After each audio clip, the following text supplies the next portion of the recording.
আসসালামু আলাইকুম বন্ধুরা, আমরা এখন হ সংযুক্ত ম বর্ণ দিয়ে একটি যুক্ত বর্ণ লিখব এবং যুক্ত বর্ণ থেকে একটি শব্দ লিখব, আবার সেই শব্দ দিয়ে একটি পূর্ণাঙ্গ বাক্য লিখে দেখাব। তো হ সংযুক্ত ম সমান সমান যুক্ত খ, এরকম একটি বর্ণ কিন্তু এখানে হ সংযুক্ত ম দুটি বর্ণ রয়েছে। ম লিখলাম, এরপরে আমরা একটি শব্দ লিখব ব্রহ্মপুত্র। ব্রহ্মপুত্র লিখতে গেলে প্রথমে আমরা ব লিখব, ব রফালা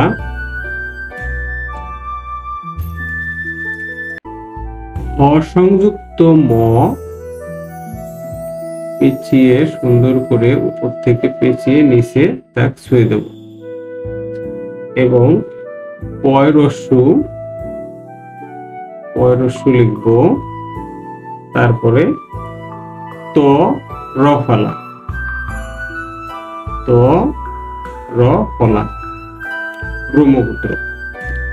এরপরে ব্রহ্মপুত্র শব্দ দিয়ে আমরা একটি বাক্য লিখে দেখাবো। বাক্যটি হচ্ছে ব্রহ্মপুত্র একটি বড় নদ।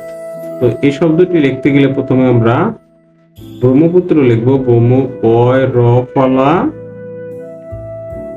হ সংযুক্ত ম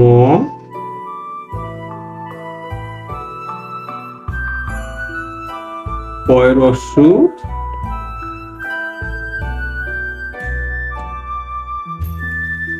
তয় রফলা, ত রফলা লিখলাম। পরে একটি এ, এটা সুন্দর করে লিখব, এ ও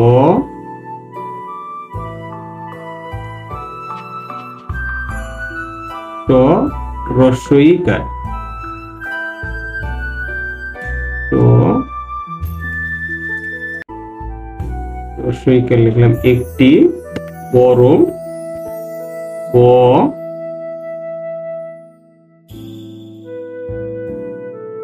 ডয় শূন্য র লিখবো, আমরা এখন ডয় শূন্য র লিখবো, সুন্দর করে পেঁচিয়ে লিখবো, পেঁচিয়ে বিন্দু দেবো, ডয় শূন্য র। নদ, দন্ত ন,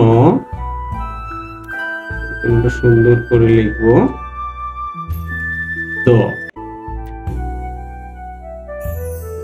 লেখাটি যদি ভালো লেগে থাকে তাহলে একটি লাইক দিবেন। ধন্যবাদ সবাইকে।